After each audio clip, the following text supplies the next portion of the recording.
10ஆம் அதிகாரம். இப்படி இருக்க, சகோதரரே, நீங்கள் எவைகளை அறிய வேண்டும் என்று இருக்கிறேன் என்றால், நம்முடைய பிதாக்கள் எல்லாரும் மேகத்துக்கு கீழாயிருந்தார்கள். எல்லாரும் சமுத்திரத்தின் வழியாய் நடந்து வந்தார்கள். எல்லாரும் மோசேக்குள்ளாக மேகத்தினாலும் சமுத்திரத்தினாலும் ஞானஸ்நானம் பண்ணப்பட்டார்கள். எல்லாரும் ஒரே ஞான போஜனத்தை புசித்தார்கள். எல்லாரும் ஒரே ஞான பானத்தை குடித்தார்கள். எப்படியெனில், அவர்களோட கூடச் சென்ற ஞான கன்மலையின் தண்ணீரை குடித்தார்கள். அந்த கன்மலை கிறிஸ்துவே. அப்படியிருந்தும் அவர்களில் அதிகமான பேர்களிடத்தில் தேவன் பிரியமாயிருந்ததில்லை. ஆதலால் வனாந்தரத்திலே அவர்கள் அழிக்கப்பட்டார்கள்.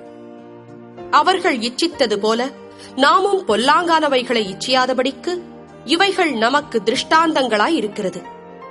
ஜனங்கள் புசிக்கவும் குடிக்கவும் உட்கார்ந்து விளையாட எழுந்திருந்தார்கள் என்று எழுதியிருக்கிறபடி, அவர்களில் சிலர் விக்கிரக ஆராதனைக்காரரானது போல நீங்களும் ஆகாதிருங்கள்.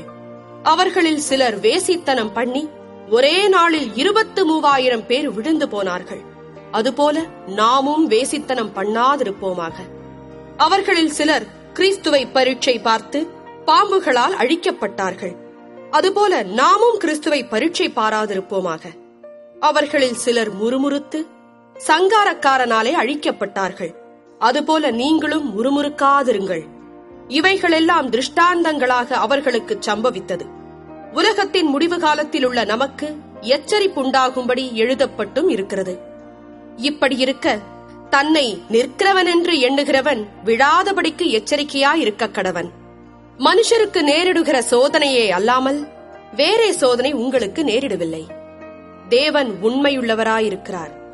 உங்கள் திராணிக்கு மேலாக நீங்கள் சோதிக்கப்படுகிறதற்கு அவர் இடங்கொடாமல், சோதனையை தாங்கத்தக்கதாக சோதனையோடு கூட அதற்கு தப்பிக்கொள்ளும்படியான போக்கையும் உண்டாக்குவார். ஆகையால் எனக்கு பிரியமானவர்களே, விக்கிரக ஆராதனைக்கு விலகி ஓடுங்கள். உங்களை புத்திமான்கள் என்று எண்ணி பேசுகிறேன். நான் சொல்லுகிறதை நீங்களே நிதானித்து பாருங்கள். நாம் ஆசீர்வதிக்கிற ஆசீர்வாதத்தின் பாத்திரம் கிறிஸ்துவனுடைய இரத்தத்தின் ஐக்கியமாயிருக்கிறதல்லவா? நாம் பிட்கிற அப்பம் கிறிஸ்துவனுடைய சரீரத்தின் ஐக்கியமாயிருக்கிறதல்லவா? அந்த ஒரே அப்பத்தில் நாம் எல்லாரும் பங்கு பெறுகிறபடியால் அநேகரான நாம் ஒரே அப்பமும் ஒரே சரீரமுமாயிருக்கிறோம். மாம்சத்தின்படியான இஸ்ரவேலரை பாருங்கள். பலிகளை புசிக்கிறவர்கள் பலிபீடத்தோட ஐக்கியமாயிருக்கிறார்கள் அல்லவா? இப்படி இருக்க, விக்கிரகம் ஒரு பொருள் என்றும் விக்கிரகத்துக்கு படைக்கப்பட்டது ஒரு பொருள் என்றும் நான் சொல்லுகிறேனோ? அஞ்ஞானிகள் பலியிடுகிறவைகளை தேவனுக்கல்ல, பேய்களுக்கே பலியிடுகிறார்கள் என்று சொல்லுகிறேன். நீங்கள் பேய்களோட ஐக்கியமாயிருக்க எனக்கு மனதில்லை. நீங்கள் கர்த்தருடைய பாத்திரத்திலும் பேய்களுடைய பாத்திரத்திலும் பானம் பண்ணக்கூடாதே. நீங்கள் கர்த்தருடைய போஜன பந்திக்கும் பேய்களுடைய போஜன பந்திக்கும் பங்குள்ளவர்களாய் இருக்கக்கூடாதே. நாம் கர்த்தருக்கு எரிச்சலை மூட்டலாமா? அவரிலும் நாம் பலவான்களா? எல்லாவற்றையும் அனுபவிக்க எனக்கு அதிகாரம் உண்டு, ஆகிலும் எல்லாம் தகுதியாயிராது. எல்லாவற்றையும் அனுபவிக்க எனக்கு அதிகாரம் உண்டு, ஆகிலும் எல்லாம் பக்தி விருத்தியை உண்டாக்காது. ஒவ்வொருவனும் தன் சுய பிரயோஜனத்தை தேடாமல் பிறனுடைய பிரயோஜனத்தை தேடக் கடவன். கடையிலே விற்கப்படுகிற எதையும் வாங்கி புசியுங்கள். மனசாட்சி நிமித்தம் நீங்கள் ஒன்றையும் விசாரிக்க வேண்டியதில்லை. பூமியும் அதன் நிறைவும் கர்த்தருடையது. அன்றியும் அவிசுவாசிகளில் ஒருவன் உங்களை விருந்துக்கு அழைக்கும் போது போக உங்களுக்கு மனதிருந்தால், மனசாட்சி நிமித்தம் ஒன்றையும் விசாரியாமல் உங்கள் முன் வைக்கப்படுகிற எதையும் புசியுங்கள்.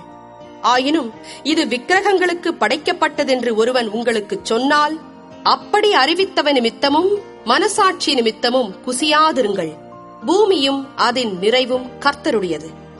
உன்னுடைய மனசாட்சியை குறித்து நான் இப்படி சொல்லாமல் மற்றொருவனுடைய மனசாட்சியை குறித்தே சொல்லுகிறேன். என் சுயாதீனம் மற்றொருவனுடைய மனசாட்சியினாலே குற்றமாய் எண்ணப்பட வேண்டுவதென்ன? மேலும் நான் அதை ஸ்தோத்தரிப்புடனே அனுபவித்தால், ஸ்தோத்தரித்து அனுபவிக்கிற பொருளை குறித்து நான் தூஷிக்கப்படுவானேன்? ஆகையால் நீங்கள் புசித்தாலும் குடித்தாலும் எதை செய்தாலும் எல்லாவற்றையும் தேவனுடைய மகிமைக்கென்று செய்யுங்கள். நான் என் சுய பிரயோஜனத்தை தேடாமல் அநேகருடைய பிரயோஜனத்தை தேடி அவர்கள் ரட்சிக்கப்படும்படிக்கு எவ்விதத்திலும் எல்லாருக்கும் பிரியமாய் நடக்கிறது போல, நீங்களும் யூதருக்கும் கிரேக்கருக்கும் தேவனுடைய சபைக்கும் இடரலற்றவர்களாயிருங்கள்.